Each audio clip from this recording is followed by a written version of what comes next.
Hello दोस्तों, आपका स्वागत है आईएएस एग्जाम चैनल में। दोस्तों, कल मैंने आपको नीति निर्देशक तत्व के बारे में बताया हुआ था और आज दोस्तों उसी के आगे शुरू करेंगे। कल मैंने आपको अनुच्छेद 40 तक बता दिया था दोस्तों, नीति निर्देशक तत्व। और मैंने एक चीज आपको और भी बताई थी, नीति निर्देशक तत्व और मौलिक अधिकार में अंतर क्या होता है। ठीक है ना दोस्तों, मैंने दोनों चीज आपको बहुत अच्छे से समझा दी हुई थी। और मैंने दोस्तों आप लोगों से एक बात बोली हुई थी कि आप लोग कमेंट करिए, और आप लोग कमेंट नहीं करते हो। ठीक है ना, क्योंकि जब तक कमेंट नहीं करोगे तो मैं समझ नहीं पाऊंगा कि आपके क्वेश्चन क्या है और क्या आप मुझसे पूछना चाहते हो, क्या आपको लाभ मिल पा रहा है कि नहीं मिल पा रहा है। ठीक है ना दोस्तों, तो जो भी लोग देख रहे हैं हमारे इस चैनल को, ठीक, सभी लोग आप लोग लाइक करिए, सब्सक्राइब करिए, ज्यादा से ज्यादा शेयर करिए और उन लोगों तक पहुंचाइए जहां तक अभी तक ये मेरा वीडियो पहुंचा नहीं। ठीक है ना दोस्तों, तो आप सभी लोग आ जाइए अच्छे से कॉपी पेन लेकर। और आज बात करेंगे नीति निर्देशक तत्व आर्टिकल 41 से लेकर जितने भी होते हैं नीति निर्देशक तत्व के बारे में। ठीक है दोस्तों, तो आज की क्लास यहीं से शुरू करते हैं। ठीक, और आप लोग जो भी क्वेश्चन नहीं आते जी भर के कमेंट करिए, पानी पी लीजिए, खाना खा लीजिए, इसके बाद कमेंट करिए और तभी भी मुझे भी मजा आएगा और आप लोगों को भी मजा आएगा पढ़ने और पढ़ाने में। ठीक, एनर्जी बना के रखिए, कभी थकना नहीं है। ठीक, और जब तक नहीं थकना है, ठीक है ना, तब तक आप पेपर में, ठीक है ना, क्लियर ना कर दो, किसी भी एग्जाम को बिल्कुल क्लियर ना कर दो, तब तक आपको थकना नहीं है और आप अपनी एनर्जी बनाकर रखिए। ठीक है ना दोस्तों, ठीक है ना, तो आप लोग ऐसा कुछ करिए और हमसे जुड़िए और आपको फायदा रहेगा। ठीक, इसके बाद आज की क्लास दोस्तों शुरू करते हैं नीति निर्देशक तत्व आर्टिकल 41 से। तो जरा देखते हैं दोस्तों, नीति निर्देशक तत्व आर्टिकल 41, ठीक है ना, क्या है और ये क्या कहना चाह रहे हैं। ठीक, तो जरा देखिए, अनुच्छेद 41 लिखा है दोस्तों बेरोजगारी।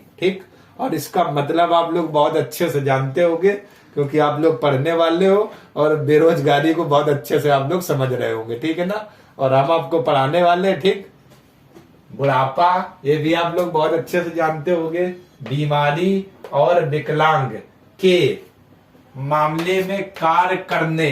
ठीक, फिर लगा दोस्तों कॉमा, शिक्षा पाने और सार्वजनिक सहायता पाने का अधिकार सुरक्षित करना। ठीक, किसके लिए बात कही गई है?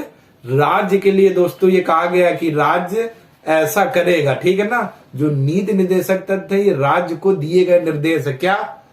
बेरोजगारी, ठीक है ना, बुढ़ापा की स्थिति हो तो आप देखते हो ना, बुढ़ापा में पेंशन सभी चलती है, तो जिम्मेदारी किसकी रहेगी? राज्य की। इसके बाद बीमारी अगर कोई किसी को होती है तो राज्य की जिम्मेदारी रहेगी। ठीक है ना, उनको आवागमन, ठीक, और जो भी सुविधाएं हैं वो सहायता प्रदान करे। इसके बाद जो लोग विकलांग है, विकलांग के मामले में, ठीक है ना। इसके बाद शिक्षा पाने और सार्वजनिक सहायता का मतलब ये हुआ सरकार की तरफ से जितनी सहायता इन सबको मिल सकेगी उतना राज्य क्या प्रयत्न करेगा। ठीक है ना, इनको। ठीक, आर्टिकल 41 में दोस्तों ये बात कही गई, बेरोजगारी, बुढ़ापा, बीमारी, विकलांग, ठीक है ना, जो भी इनके लिए जितना प्रयास कर सकेगी राज्य उतना भरपूर प्रयास करेगी। और ये राज्य को दिया गया क्या निर्देश है? नीति निर्देशक तत्व। ठीक, और ये बात किसमें कही गई है दोस्तों? आर्टिकल 41 में। ठीक है ना, तो आप लोग इस आर्टिकल को अच्छे से देख लीजिए। बेरोजगारी, बुढ़ापा, बीमारी और विकलांगता के मामले में कार्य करना और जितनी भी सरकारी सहायता या सरकार की तरफ से सहायता प्रदान की जाएगी, ठीक है ना, पूर्ण इनका लाभ मिले। ठीक है ना, सार्वजनिक सहायता यानी सरकारी सहायता। ठीक, ये बात आर्टिकल 41 में कहेगी। ठीक है दोस्तों, क्लियर हो गया होगा। इसके बाद बात करते हैं अनुच्छेद 42 या आर्टिकल 42। ठीक, क्या लगे वर्डिंग देखिए, राज्य प्रयत्न करेगा कि व्यक्ति को अपनी अनुकूल और, दोस्तों ये शब्द देखना लिखा मानवोचित, ठीक, अभी बात करेंगे मानवोचित अवस्थाओं में ही कार्य करना पड़े तथा स्त्रियों को, वर्डिंग देखिए दोस्तों लिखा हुआ प्रसूति सहायता, ठीक है ना, के लिए उपबंध करेगा। कौन करेगा? राज्य। ठीक, जरा वर्डिंग देखिए, मानवोचित, संधि विच्छेद करिए, मानव प्लस वोचित, ठीक है ना, यानी मानवोचित अवस्थाओं का मतलब ये हुआ कि मानव जहां पर रह रहा है उसके आसपास का जो माहौल है, ठीक है ना, वो इतना अच्छा होना चाहिए ताकि उसे आने जाने में, ठीक है ना, कोई प्रॉब्लम ना हो। जहां पर वो कहीं पर रह रहा तो उसके आसपास का माहौल, कानून की व्यवस्था होनी चाहिए, आवागमन के साधन होना चाहिए, ठीक है ना, उसे कार्य करने में कोई भी प्रॉब्लम ना हो, ठीक। ये मतलब है क्या, मानवोचित अवस्था है, ठीक है ना, यानी मानव के लिए उचित अवस्था है। संधि विच्छेद अगर करके आप निकालोगे तो मानव के लिए उचित अवस्था है, ठीक है ना, यही लिखा हुआ है, व्यक्ति को अपनी अनुकूल अवस्था है या मानव के लिए उचित अवस्था है, यानी उसके जहां पर वो रह रहा है वहां का जो माहौल है, ठीक है ना, बहुत अच्छा होना चाहिए। आवागमन के साधन उपलब्ध हो, कानून व्यवस्था हो ताकि आसानी से लोग जा सके, ठीक है ना, कानून का शासन अच्छा हो, ठीक, ये सारी सुविधाएं हो, ठीक, यही वर्डिंग लिखी हुई देखिए। फिर आप एक बार देख लेते, राज्य प्रयत्न करेगा व्यक्ति को अपनी अनुकूल, ठीक, अनुकूल और मानवोचित अवस्थाओं यानी मानव के लिए उचित अवस्थाएं क्या क्या है, ठीक है ना। और मैंने बता दिया आवागमन साधन कानून व्यवस्था, ठीक है ना, कोई भी जितने भी कार्य होंगे वहां का माहौल अच्छा हो, ठीक, ये ऐसा करने का प्रयत्न कौन करेगा, राज्य करेगा, ठीक दोस्तों, राज्य करेगा मानवोचित। अब एक वर्डिंग लिखी हुई है दोस्तों, प्रसूति सहायता, ठीक, प्रसूति का मतलब दोस्तों होता है गर्भवती महिलाएं, ठीक है ना, वर्डिंग देखिए आप लोग, सेम यही वर्डिंग लिखी होगी किताबों में, प्रसूति सहायता। प्रसूति का मतलब दोस्तों होता है गर्भवती महिलाएं, जितनी भी गर्भवती महिलाएं हैं इनके आने जाने की व्यवस्था, हॉस्पिटल में व्यवस्था, ठीक है ना, जो भी डॉक्टर लगे होंगे, ठीक, इनके लिए जो भी सुविधा दी जाएगी, ठीक है ना, या जो भी अनुदान दिया जाएगा, ये सभी की सभी जिम्मेदारी किसकी है, राज्य की होगी, और इनके लिए राज्य क्या प्रयत्न करेगा भरपूर, ठीक है ना। प्रसूति सहायता के मतलब गर्भवती सहायता, ठीक, गर्भवती महिलाओं के लिए, ठीक, आप देखते हो एम्बुलेंस का है, अस्पतालों में आवागमन की सुविधा है, ठीक है ना, डॉक्टरों की सुविधा है, ठीक, कोई समस्या आती है, ठीक है ना, तो ये जितनी भी जिम्मेदारी है गर्भवती महिलाओं के लिए ये राज्य क्या इनकी प्रयत्न करेगा, ठीक है ना, ताकि इनको जो भी व्यवस्थाएं हैं, ठीक है ना, वो बहुत अच्छे से मिले, ठीक। प्रसूति का मतलब होता है गर्भवती महिलाएं या उनकी सहायता के लिए। और मानवोचित अवस्थाएं यानी मानव के लिए उचित अवस्थाएं हो जहां पर वो रह रहा है, ठीक है ना, कोई भी उसे दिक्कत ना हो, तो ये चीज मतलब है अनुच्छेद 42 में, ठीक। प्रसूति यानी गर्भवती महिलाएं और मानवोचित यानी मानव के लिए उचित दशाएं, आसपास का माहौल अच्छा होना चाहिए, आने जाने के साधन हो, कानून व्यवस्था बेहतर होनी चाहिए, ठीक है ना, आसपास स्कूल कॉलेजों की व्यवस्था अच्छी होनी चाहिए, तो ये है। और ये प्रसूति का मतलब गर्भवती सहायता, आप समझ गए होंगे, ठीक। इसके बाद आर्टिकल जो 43 लिखा हुआ दोस्तों, जरा इनकी बात करते हैं, जरा देखिए आर्टिकल 43 में क्या कहा गया है, राज्य सभी कामगारों के लिए निर्वाह योग्य मजदूरी और एक उचित जीवन स्तर सुनिश्चित करने का प्रयास करेगा या प्रयत्न करेगा। मतलब क्या हुआ कि जो भी, ठीक है ना, काम कर रहे हैं यानी कार्यरत जो भी, ठीक, मानव, ठीक है ना, उनके लिए राज्य उनके जीवन यापन के लिए, ठीक है ना, ठीक है ना, जीवन यापन के लिए मजदूरी, ठीक, मजदूरी देगा, ठीक है ना, जो भी है, और एक उचित जीवन स्तर, उनके जीवन को एक उचित, ठीक है ना, स्तर बनाने का प्रयत्न करेगा। और ये जिम्मेदारी किसकी रहेगी, राज्य की रहेगी, ठीक है ना, जो भी हमारे कामगार लोग हैं, ठीक है ना, कार्य कर रहे हैं, उनको अपने जीवन यापन के लिए निर्वाह योग के लिए मजदूरी दी जाएगी और उनके जीवन स्तर को बेहतर से बेहतर और भी बनाया जा सके, ठीक। ये बात किसमें कही गई, अनुच्छेद 43 में, ठीक है ना, उनके जीवन यापन और उनके निर्वाह के योग के लिए जितनी भी मजदूरी होगी ये प्रयत्न कौन करेगा, राज्य करेगा दोस्तों, ठीक। इसके बाद अगला देखिए अनुच्छेद 44, नागरिकों के लिए एक समान सिविल सहायता, ठीक है ना, यानी जो भी सरकारी पद होते हैं, ठीक है ना, उनको लेकर कोई भी भेदभाव ना हो, ठीक है ना, या नागरिक है, ठीक, अगर वो नागरिक, ठीक, उस पद के लिए योग्य है, साक्षर है, ठीक है ना, तो उसको वो पद दिया जाएगा और ये जिम्मेदारी किसकी होगी, राज्य की होगी, ठीक है ना। अनुच्छेद 44 आपका यही कहता है, नागरिकों के लिए एक समान सिविल सहायता, ठीक है ना, अगर उस पद के योग्य है, साक्षर है, ठीक है ना, और अच्छे से आया हुआ है, तो उस पद के लिए उसको उस पर दिया जाएगा और इस चीज को लेकर कोई भी भेदभाव नहीं किया जाएगा, ठीक। तो एक बार जरा आप लोग इतने का स्क्रीनशॉट ले लीजिए, इसके बाद आगे बात करते हैं जरा, ठीक है दोस्तों, आगे बात करते, देखिए अनुच्छेद 45, ठीक, ठीक है ना दोस्तों। अनुच्छेद 45 क्या कहता है कि राज्य 14 वर्ष तक के बालकों के लिए, ठीक है ना, राज्य कितने वर्ष, 14 वर्ष तक के बालकों के लिए निःशुल्क और अनिवार्य शिक्षा प्रदान करने की क्या व्यवस्था करेगा। मतलब क्या है, आर्टिकल जो 45 में बात कही गई दोस्तों कि राज्य की जिम्मेदारी होगी कि जो 14 वर्ष तक के बालक हैं, ठीक है ना, इनके लिए निःशुल्क और अनिवार्य, ठीक है ना, डेली यानी सुचारू रूप से क्या शिक्षा की व्यवस्था की जाएगी। और ये जिम्मेदारी किसकी होगी, राज्य की होगी, निःशुल्क शिक्षा, ठीक है ना, राज्य की जिम्मेदारी होगी। राज्य 14 वर्ष तक के बालकों के लिए निःशुल्क और अनिवार्य शिक्षा प्रदान करने की क्या व्यवस्था करेगा।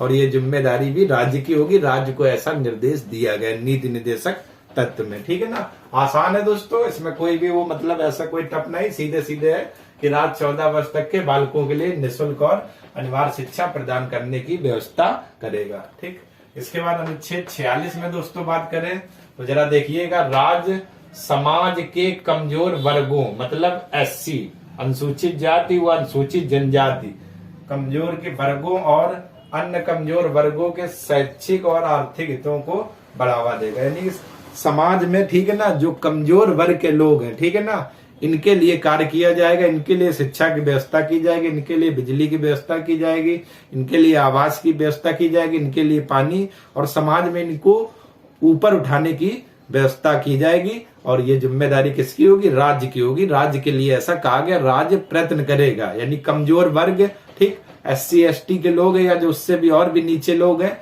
उनके जीवन स्तर में सुधार करने का क्या प्रयास किया जाएगा, ताकि वो भी लोग अपने जीवन स्तर को बेहतर बना सके और स्वयं आगे बढ़े और देश को भी क्या आगे बढ़ाए। ठीक, कमजोर वर्गों के लिए ये बात कही गई है। और अनुच्छेद किसमें, 46 में, कि राज्य समाज के कमजोर वर्गों और अन्य कमजोर वर्गों के शैक्षिक और आर्थिक हितों को बढ़ावा देगा, ठीक है ना, बढ़ावा देना, ठीक है ना।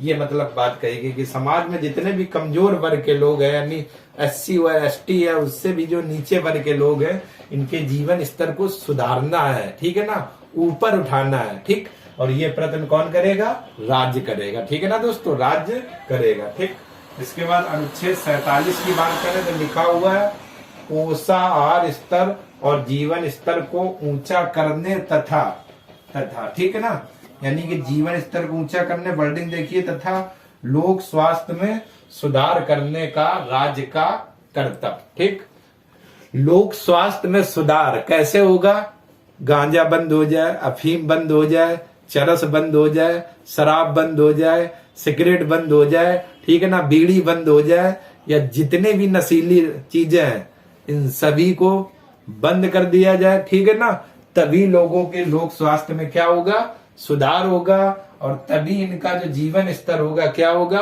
ऊंचा होगा। ठीक, लोक स्वास्थ्य में सुधार का मतलब दोस्तों यही है, गांजा अफीम आप जब आप डिटेल्स किताब में देखोगे तो आपको यही वर्डिंग मिलेगी, गांजा चरस अफीम इन आज सभी चीजों पर क्या प्रतिबंध लगा दिया जाए, और तभी आपका लोक स्वास्थ्य में क्या सुधार होगा, और तभी आपका जीवन स्तर क्या बेहतर होगा। ठीक, इसके बाद दोस्तों जो अनुच्छेद 48 है, ठीक, जिनको आगे एग्जाम देना मोस्ट इम्पोर्टेंट बहुत आता है आपके एग्जाम में, अनुच्छेद 48 मोस्ट इम्पोर्टेंट बहुत आता है, कृषि और पशुपालन का संगठन, ठीक है ना, यानी राज्य की जिम्मेदारी होगी कि कृषि और पशुपालन के लिए क्या, ठीक, संगठन होगा। ठीक, यानी जो लोग कृषि कर रहे हैं उनके लिए अच्छी खाद की व्यवस्था हो, अच्छे बीज उपलब्ध कराए जाए, सिंचाई की व्यवस्था हो, ठीक है ना, आने जाने की व्यवस्था हो, ठीक, उनके जो भंडार गृह हैं जो आसपास बनाए जाते हैं उनमें अच्छी रख रखाव की व्यवस्था हो, ठीक है ना, ये बात कही गई कृषि और पशुपालन, ठीक है ना। और पशुपालन का मतलब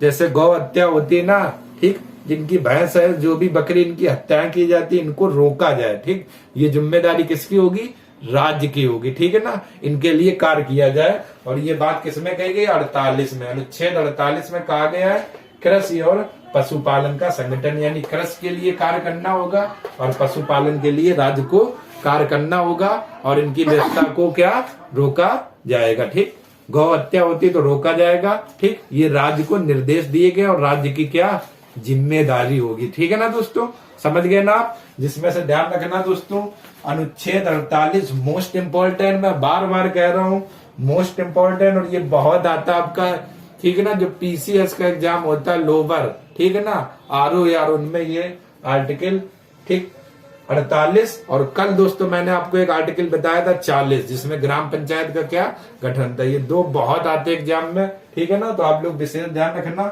अनुच्छेद 48 कृषि और पशुपालन का संगठन से, ठीक। तो एक बार जरा आप लोग इतने का स्क्रीनशॉट ले लीजिए, इसके बाद आगे बात करते हैं। ठीक है दोस्तों, आगे बात करते हैं अनुच्छेद 48 का, ठीक।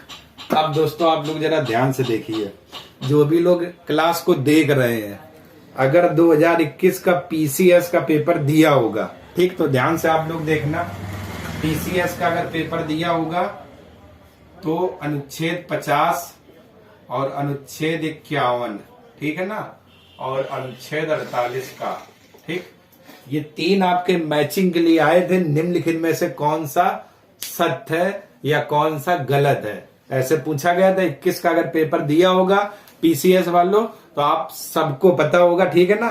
तो पहले तो बात देख लेते हैं, देखने जो आर्टिकल है आपके 48 का 50 और 51 आपके लिए मोस्ट इंपॉर्टेंट रहेंगे। और कभी भी ऐसा नहीं होता कि ये रिपीट ना हो, यहाँ से हमेशा क्वेश्चन बनता है और पीसीएस जी भर के यहाँ से क्वेश्चन पूछता है, ठीक है ना दोस्तों। ध्यान रखना, अनुच्छेद 48 का 50 और 51 बहुत आते हैं आपके एग्जाम में और आपके एग्जाम के लिए मोस्ट इंपॉर्टेंट रहेंगे, ठीक है ना दोस्तों। तो आप लोग इनको विशेष ध्यान रखना, इसलिए मैंने इन पर स्टार लगा दिया हुआ है, तो आप लोग विशेष ध्यान रखिएगा, ठीक। अब बात करते हैं दोस्तों अनुच्छेद 48 का, लिखा हुआ पर्यावरण संरक्षण तथा वन्य जीवों की रक्षा, यानी पर्यावरण की आप पर्यावरण संरक्षण यानी पर्यावरण की रक्षा करिए, ठीक है ना। पर्यावरण के लिए काम करिए, अधिक से अधिक पेड़ लगाइए, ठीक है ना। उनका विनाश मत करिए, पेड़ों को काटिए मत, ठीक है ना। और साथ साथ वन्य जीवों की भी रक्षा करिए, इन पर दया करिए, ठीक है ना। इन पर दया भाव रखिए, ठीक। ये नहीं आप क्रोध में आ गए इनको मार मोड़ दिया, ठीक। तो यही बात कही गई है, ठीक है ना। पर्यावरण संरक्षण तथा वन्य जीवों की रक्षा के लिए, ठीक, राज्य क्या करेगा, प्रयत्न करेगा, ठीक है ना। पर्यावरण संरक्षण के लिए और वन्य जीवों की रक्षा के लिए राज्य क्या करेगा, प्रयत्न करेगा। और ये बात दोस्तों किसमें कही गई, 48 का में, ठीक है ना दोस्तों। इसके बाद अनुच्छेद 49 है, लिखा हुआ राष्ट्रीय महत्व के स्मारकों, स्थानों और वस्तुओं का संरक्षण, ठीक। राष्ट्रीय महत्व, ठीक दोस्तों, ताजमहल हुआ, ठीक है ना, आप जो भी देख रहे हैं, ठीक है ना, लाल किला हुआ, ठीक है ना, ठीक, मस्जिद हुई, मीनारें हुई, ठीक है ना, इन चीजों को आप देख रहे हैं, ठीक।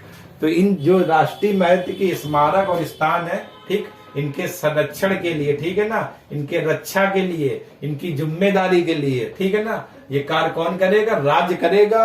और राज्य की ये जिम्मेदारी बनती है जो राष्ट्रीय महत्व के स्मारक, ठीक, स्थानों और वस्तुएं हैं, ठीक है ना, इनके जिम्मेदारी की रक्षा करें, ठीक। और राज्य क्या करेगा, प्रयत्न भी करेगा इनके जिम्मेदारी के लिए, ठीक है ना, ताकि लोगों को आने जाने में या इन स्मारकों को देखने में कोई भी दिक्कत आगे ना आए, ठीक। और ये जिम्मेदारी किसकी होगी, राज्य की होगी, ठीक है ना दोस्तों, राज्य की होगी।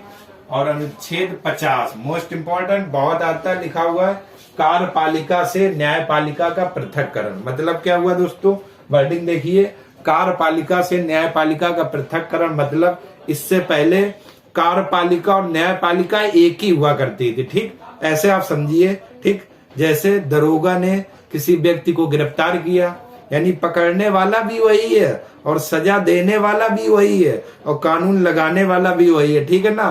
तो आप बताइए, क्या आपके हिसाब से ये चीज यानी ये कानून सही रहेगा कि गलत रहेगा, ठीक। क्यों, हम ही पकड़ रहे हैं और बाद में हम ही कहेंगे हमें 10 लाख दे दो, हम आपको छोड़ भी देंगे, ठीक।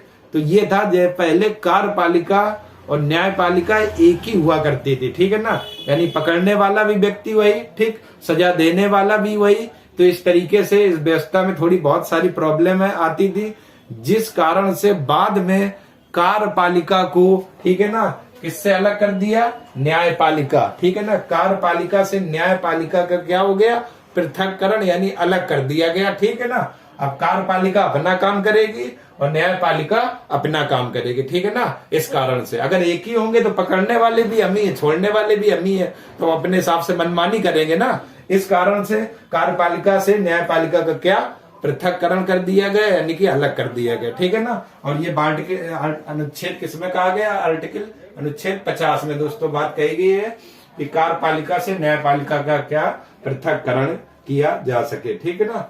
इसके बाद अनुच्छेद दोस्तों 51 बहुत आता है। अब दोस्तों जरा देखिए, यहाँ पर थोड़ा लोगों को कंफ्यूजन रहती है अनुच्छेद 51, ठीक। क्यों? क्योंकि मैं उतनी देर से यही कहते जा रहा हूं कि नीति निदेशक जो तथ्य है ये राज्य के दिए गए निर्देश है। और जो आर्टिकल 51 है, अनुच्छेद 51, इसमें क्या लिखा हुआ है? अंतरराष्ट्रीय शांति और सुरक्षा की अभिवृद्धि। और आप बताइए, अंतरराष्ट्रीय स्तर पर संधि, ठीक है ना, समझौते, ठीक, कौन करता है? केंद्र करता है, ठीक। तो आपके मन में तुरंत क्वेश्चन आया कि फिर राज्य का क्या मतलब? सर आप बार बार कह रहे हैं कि नीति निदेशक तत्व राज्य को दिए गए निर्देश है, ठीक। तो यहाँ पर मतलब ये हुआ कि जो भी अंतरराष्ट्रीय संधियां, शांति, सुरक्षा, समझौते हुए हों, ठीक, ये राज्य की जिम्मेदारी होगी उनका पालन करे, ठीक है ना। हालांकि करता कौन है? केंद्र करती है, लेकिन राज्य जैसे कोई भी शांति या सुरक्षा समझौता हुआ, केंद्र ने कर लिया, तो राज्य की जिम्मेदारी होगी इनका पालन करे, ठीक है ना, इनका उल्लंघन ना करे, ना ही विद्रोह करे, ठीक है ना। ये मतलब है अंतरराष्ट्रीय स्तर पर शांति और सुरक्षा की अभिवृद्धि का क्या राज्य पालन करे। जो भी संधियां की गई हैं राज्य भी माने और इनका क्या करे? पालन करे। और ये आर्टिकल किसमें बात कही गई? 51 में अंतरराष्ट्रीय शांति और सुरक्षा की अभिवृद्धि का मतलब ये हुआ कि राज्य, ठीक, जो भी अंतरराष्ट्रीय शांति और सुरक्षा, ठीक है ना, जो भी संधियां होती है राज्य की जिम्मेदारी होगी उन संधियों का पालन करे, उनका उल्लंघन ना करे, ठीक। ये मतलब हुआ अनुच्छेद 51 अंतरराष्ट्रीय शांति और सुरक्षा, ठीक है ना दोस्तों। तो आप समझ गए। तो अनुच्छेद 48 का मोस्ट इंपॉर्टेंट 50 आपके एग्जाम के लिए बहुत आता है, अनुच्छेद 51 बहुत आता है, ठीक है ना दोस्तों। तो आप लोग ध्यान रखना, ये 3 आर्टिकल बहुत आते हैं आपके एग्जाम में। तो एक बार पहले आप तो इतने का स्क्रीनशॉट ले लीजिए, इसके बाद आगे बात करते हैं, ठीक है ना। स्क्रीनशॉट ले लीजिए, आगे बात करते हैं दोस्तों। जरा देख लीजिए, समाजवादी नीति निदेशक तत्व, ठीक है ना, यानी समाजवादी, ठीक है ना, यानी समाज को लेकर जो नीति निदेशक तत्व है वे कौन कौन से हैं? आर्टिकल 38, 39, 41, 42 और 43। और दोस्तों मैंने सभी आपको आर्टिकल बहुत अच्छे से बता दिए हुए हैं। बस अंतर क्या होता है, यहाँ से क्वेश्चन ऐसे बन जाता है कि निम्नलिखित में से कौन से नीति निदेशक तत्व समाजवाद या समाजवादी के अंतर्गत आते हैं या नहीं आते हैं। और आपको ये इतने 5 याद रखने हैं। ऐसे क्वेश्चन कभी कभार बना देता है और मैं इनकी डिटेल सभी आर्टिकल को मैं बहुत अच्छे से बता चुका हूं। बस आपको देख लेना कि समाज से कौन से नीति निदेशक तत्व जुड़े, 38, 39, 41, 42, 43, ठीक है ना दोस्तों। इसके बाद दूसरे जो गांधीवादी विचारधारा को लेकर है, जो गांधीवादी नीति निदेशक तत्व है, ये आपके 40, 46, 47, 48 यानी 4 है, ठीक। इन दोनों को मिलाने के बाद जो बच जाएंगे वो उदारवादी भावना के विकास को लेकर है, यानी उदारवादी, ठीक है ना, उदार प्रवृत्ति, ठीक।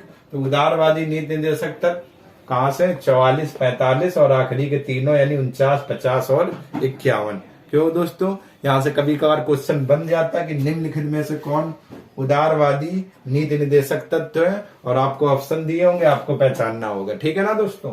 इसी प्रकार निम्नलिखित में से कौन से गांधीवादी नीति निदेशक तत्व है, ऑप्शन दिए होंगे और आपको पहचानना होगा। और इसी प्रकार समाजवादी नीति निदेशक तत्व, ठीक। तो एक बार जरा आप लोग इतने का भी स्क्रीनशॉट ले लीजिए, ठीक है दोस्तों। स्क्रीनशॉट ले लिया होगा। और दोस्तों ये आपका जो एक पूरा चैप्टर है नीति निदेशक तत्व यहीं पर समाप्त होता है। कल दोस्तों डिटेल से बात करेंगे मूल कर्तव्य क्या होते हैं, मूल कर्तव्य क्या क्या इनकी विशेषताएं हैं, ठीक है ना, इन पर डिटेल से चर्चा करेंगे। अगर दोस्तों आपको वीडियो ये पसंद आ रहा है, ठीक है ना, आपको लग रहा है कि मैं आपके लिए कुछ कर रहा हूँ या बेहतर से बेहतर देने का प्रयत्न कर रहा हूँ, तभी आप लोग लाइक करें, सब्सक्राइब करें और ज्यादा से ज्यादा शेयर करें। और आप लोग भी आनंद लीजिए और उन लोगों तक पहुंचाइए जिनके तक अभी तक हमारी क्लास नहीं पहुंची हुई है, ठीक है ना दोस्तों। तब तक के लिए आपका धन्यवाद।